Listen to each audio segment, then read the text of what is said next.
iska fadhiya Allah adeeriga qabo buu ku yiri markaasuu ku yiri war maxaad aragtay Allah adeer naan ka qoob dameeraad la waan arkay odaygii show isaga laftiisa isna jina deedna isna intuu qoobkii u soo saaray uu yiri makanoo kale waxaan xasuustaa hargeysadii hore nin walaayo meelahan fadhiisan jiray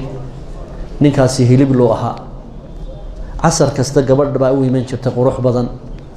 hilibka wixii u yaala bay ka iibsan jirtay markii dambe uu cilaaqay sheekadii waa la isla fahmay dabadeedna waa la isku lug daray way ka xaysay waqti fiida marka sida uu isagu ka sheekeeyay waxa ay geysay boodi dhul caalamkeena aan ahayn oo leeyrka ka baxaya iyo waxa la kala macaash iyo baac mushtariga aanad malaynaynin gurigoodii bay geysay marka waxay kula dardaarantay ku tiri wiil yahow cadceedu kugu soo bixin guriga marka dhowr maalmood buu ka dadaalay inay cadceedu ugu soo baxdo maalin dambe ayay hurdadii la tagtay cadceedu baa soo baxday wuxuu arkay isagoo meel gudaafada hurda bogana ay kaga jirto baashan la yiraahdo mas'aagalay ay kaga jirto wuxuu jiifaa gudaafadaha naasahblo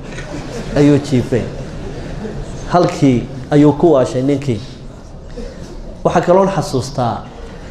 85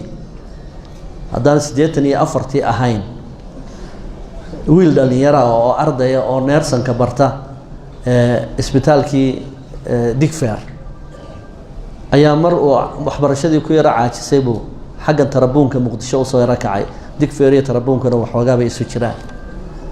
intaanu iftiinkii tarabuunka soo gaarin baa wuxuu arkay naag cadar aad isugu buufisay deedna wuu cilaaqay iyana way la qaaday waa la soo raacay waagaas ninkii garanaya dumarku waxay xidhan jireen kaba la yiraahdo qaraafiico waxay ahaayeen kaba xagga hoose qori ah way sanqari jireen oo markay laamida lagu socdo qararac bay oran jireen oo xagga hoose qori ahayd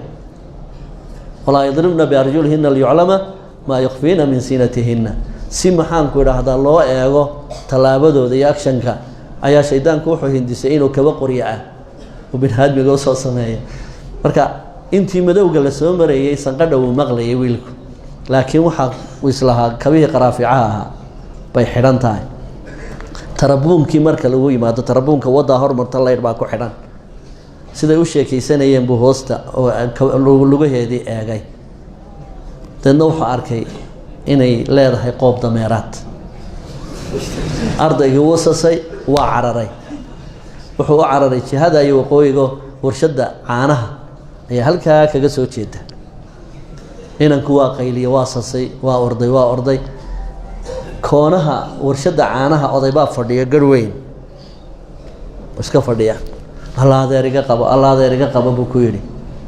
markaasuu ku yiri war maxaad aragtay Allah adeer naan ka qoob dameeraad la waan arkay odaygii show isaga laftiisa isna jina deedna isna intuu qoobkii u soo saaray uu yiri makanoo kale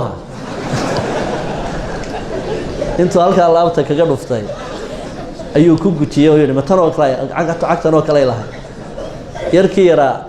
koomu galay